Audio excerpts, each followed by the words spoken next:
But that's the risk you take. That's the risk of life.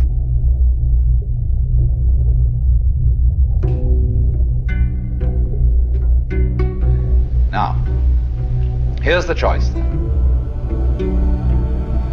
Are you going to trust it or not?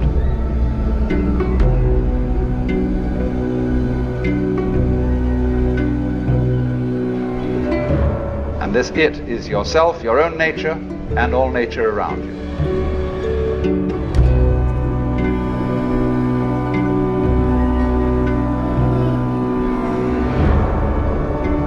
If you do trust it, you may get let down. There are going to be mistakes.